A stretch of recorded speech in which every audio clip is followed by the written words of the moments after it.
welcome back to Power CEOs, the truth behind the business. If you're just tuning in, you're going to want to go to nowmedia.tv, click on shows, go to Power CEOs and catch the first half of today's segment. It has been pure gold. But without further ado, we're going to shift gears because I have an amazing next guest. We're going to talk about breaking the belief barriers, mindset shifts that will build empires from scarcity to scale. I have with me Papi DiNuzzo. He took his wealth practice from $0 to $1 billion in assets under management. He is an expert in all things mindset coaching. Welcome to the show, Papi. Oh, thank you so much for having me, Jen. Thanks. Papi, oh my goodness, the topic of the day. How do I shift my mindset? Like a lot of times we think that it's strategy and tactics and all of these other things in business, which don't get me wrong, they're very, very important. But we think that that's what's going to get us to that next level, and yet we keep hitting this glass ceiling. It's actually a limiting belief. It's a belief structure. A lot of times it's limiting money beliefs or something else. Talk to me about how entrepreneurs can get past that ceiling that we just keep coming up across. Sure, and I just so the audience, so the entrepreneurs know where I'm coming from, whenever I talk about manifesting the law of attraction, you can think it's a little bit woo, but everything with me starts with when I read Think and Grow Rich years ago. Andrew Carnegie shared every thought in his head with Napoleon Hill. Then the next generation, my book, Manifesting That You Can Imagine. So again, Andrew Carnegie grows an empire of hundreds of billions of dollars in net worth. He said, Papi, every single dollar I manifest of my hundreds of billions in net worth, I manifested through the law of attraction. Napoleon Hill, Earl Nightingale, Bob Proctor, all of this knowledge. You take a look at successful CEOs and entrepreneurs, how much time they spend meditating to allow them to have access to their subconscious mind. And I would just suggest to your entrepreneurs, very successful folks today, to tap into the creative power, to co-create with everything around you through your subconscious mind. That is our most successful CEOs, entrepreneurs, athletes, musicians, etc., through manifesting through the law of attraction. So talk to me, take me back, because you started from scratch and you built a practice of over $1 billion in assets under management. Did you ever have a moment where you caught yourself thinking too small, or your own glass ceiling, if you will? And how did you move through that? Yeah, and the limiting beliefs, as you mentioned earlier, Jen, you really hit the nail on the head. In our subconscious mind, we have what I call a paradigm. It's like our hardware and operating system. And I mean this with all love to all of your listeners, but your operating system has a virus. And for the first 6 or 7 years of our life, we didn't have any protection of our conscious mind, and all of this we hear around us. So entrepreneurs in general are pretty optimistic folks, but you really need to start thinking about canceling or rejecting anything negative coming to you. And it's just not the power of positive thinking, but it's the auto-suggestions, the positive self-talk to yourself, and you will be defined, entrepreneurs, an awful lot by your inner circle. The universe says, Papi, keep your inner circle as tight as possible and keep it with other like-minded individuals who are at the same level of vibration or higher. So entrepreneurs want to be very careful, the audience, the company they're keeping, so to speak. And you'll notice a lot of very successful entrepreneurs hang out with other very successful entrepreneurs. And I can guarantee you, Jen, that when I am around very, very successful people, I hear them talking negativity, zero or very close to it. So you talk about success an awful lot, you're going to have success in your life. That vibration's going out. That's what it's going to attract coming back in. But just knowing these limiting beliefs are there, and as you were saying earlier, Jen, like if you stay in your comfort zone, all you're going to get is more of what you've already gotten. Entrepreneurs, it amazes me every time I see this study, Jen, is that entrepreneurs, when they go out of business or things slack down and are not nearly as successful as they were before, are not because they do things poorly. They're not because they do things poorly. It's because they've been doing the same thing the same way and they never modify or change. So I'm a change agent. I'm here to help you today. Let's break that and let's just make a little bit of a veer on our course, because you get to express and expand, increase, and grow. And that's what entrepreneurs are great at, and just need a little nudge sometime to get them back on track. You know, entrepreneurs tend to be very high-performing individuals, and as such, we're comfortable pushing that comfort zone. But sometimes scarcity mindset seeps in subtly before it even manifests into that decay, if you will, of our growth or progress. So what does it look like? How can we see those subtle scarcity or those subtle beliefs that are slinking into our being, and rewire that to abundance before it actually takes us down that rabbit hole. You know, my fellow brothers and sisters, first of all, knowing what the challenge is I think at least 80% of the battle right there. So if you can think it in your mind, you can and will hold it in your hand. Now, our fellow brothers and sisters, Jen, have up to 60,000 thoughts per day. Up to 60,000 thoughts per day.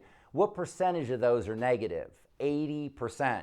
And 90% are recurring. So for every 5 thoughts the average fellow brother and sister of ours is having, 4 are negative. So we just want to understand that to start off with. Now, we can only have one thought in our mind at a time. It's so important. You control, you've got all this power. Don't let anything negative in there. So I've got an acronym I call CAFPA. Your thought is either creative or competitive. We always want it to be creative. That's in line with the universe. The next one you already mentioned, scarcity. Your mind can only be either in a mindset of abundance or scarcity. You will find what you're thinking. If you're thinking scarcity, you'll find scarcity. Scarcity will attract itself to you. The next one is faith or fear. And faith or fear, Jen, I love this one. Faith or fear, over 90% of the time, there's no evidence for either. Faith, hard, concrete evidence, or fear, and fearful, false evidence appearing real, F-E-A-R. Fear, over 90% of the time, Jen, what our fellow brothers and sisters are fearful for never materializes. It never materializes, yet it sinks so many ships, so to speak. So err on the side of faith. And last one is positive attitude versus negative attitude. You put out a positive attitude, your fellow brothers and sisters will be attracted to you. Negative attitude, have you ever you're in a meeting, you're in a room with somebody for 5 minutes, Jen, and you walk out and you're like, oh man, your shoulders down. You're like, I am wiped out. Yep. Well, they're at a very low energy level. They need to be up here to be able to breathe oxygen, so to speak. So it's like, hey, Jen's in, you got a lot of energy. I'm taking your energy, and you walk out, your shoulders or something, you're knocked out for like the next 4 hours or something until you get recharged. So the power of your mind and your mindset is so mission critical. Yeah, and I want to recap that because I want to make sure for the people in the back, make sure you pick up on this. You want to live in abundance, not scarcity. You want to have that abundance mindset. If you find yourself slipping into scarcity, it's time to flip the script because we get what we focus upon. We want to live in creative as opposed to competitive. We say this all the time. Like when you look at the most successful entrepreneurs, it's because they're collaborating with other people. We're creating and we're co-creating. And I loved that overcoming fear aspect because it's so true. Yeah. I have this conversation all the time, actually, especially with my analytically minded people, my financial, my engineering, my doctors. We always think about the absolute worst case scenario, but how many times does that happen? And I always laugh because my worst case scenario is I woke up 6 feet under, and that hadn't happened yet, folks. Yeah. So I'm gonna hope that continues. So we want to continue to have faith that we're going to wake up tomorrow, that we're going to have something other than that worst case scenario. But I really love that kind of framework because it gives us just a couple of things to check. Am I this? Where am I here? Where am I here? And then the positive mental attitude. We talk about it a lot, but it is so incredibly true. So I have a challenge for everyone. You know I'm a coach too, so I want the challenge. My challenge is look at your circle. Look at the 5 people who you spend the most time with, and ask yourself, are they predominantly positive people or are they energy vampires sucking out your soul? Because that could very well be what's keeping us and holding us back. But look at those 5 people who you spend the most time with and ask, are they where you want to be? Are they predominantly positive? Do they have faith that they're able to achieve what it is that they want to do? That is how we actually grow. And are they creative? Do they stimulate creativity in you? I thought that was really fantastic. I know it's in your book.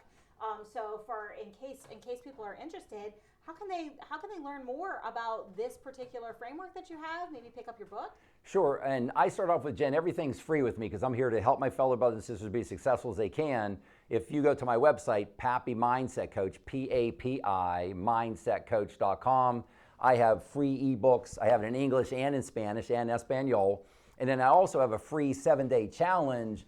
It's part of my 28-day Manifesting Accelerator online coaching course, but the first 7 days are free. Try it out. I think your entrepreneurs will be very stimulated going through that process and building a base and really understanding this and understanding that literally inside of each one of our 8 billion fellow brothers and sisters our subconscious mind connected to the universal subconscious mind, access to all knowledge and all power of all time to be able to bring anything into your life, health, wealth, happiness, love, relationships, spirituality, whatever's important to our fellow brothers and sisters, they are able to manifest this through the law of attraction and bring it into their life. So, we only have about a minute before we have to take a break, but what is your key pattern interruption or the key habit that you use when you find yourself on that negative or you have to do that interruption because something has come in? I know you reject all the negative, but what is your pattern interrupt or habit that helps you shift whenever you find yourself in that other space? It's really about, and I refer to it as a ritual, as my daily ritual. And one point, this can seem like a matter of semantics, Jim, but it's a lot bigger than that, is a lot of people are thinking, Pappy, a silver bullet or this is complicated. If you just think of it, when I talk with anyone, it's about building a manifesting lifestyle. It's just all these little habit changes throughout the day. Giving gratitude as soon as you wake up in the morning, setting intentions in the morning. I recommend a 3-3-3 affirmation strategy. You write your affirmation 3 times in the morning, 3 times in the afternoon, and 3 times before you go to sleep at night. Before you go to sleep at night, ask the universe your most important question. What is the answer to? How can I possibly? How do I get to? And just stay open and watch the magic flow. So it's through this daily ritual and these things that you'll do throughout the day to help reset. As you said, cancel, reject, I refuse to participate. I love you mentioned flip the script a little bit ago because I love doing that, even like going on offense. I tell those students from Kenya, whenever anybody tells you you'll never be successful because you were born in Kenya, I say, you state the affirmation, I am so happy and grateful now that I'm going to be phenomenally successful because I was born in Kenya. Flip this script. Our fellow brothers and sisters can manifest anything they can imagine, but just by these very simple routine rituals throughout the day, these little things to get their mind right, when anything negative happens, because of the law of attraction, law of resonance, Jen, even the smallest